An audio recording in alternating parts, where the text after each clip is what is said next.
தெரியாத பகலுக்கு புரியாத பொழுதொன்று நீ காட்டினாய்.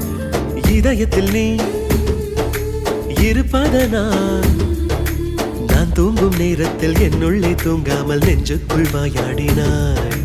கண்ணாடி நீ கடிகாரம் நான் உன்னுள்ளே ஓடோடி வாழ்வே.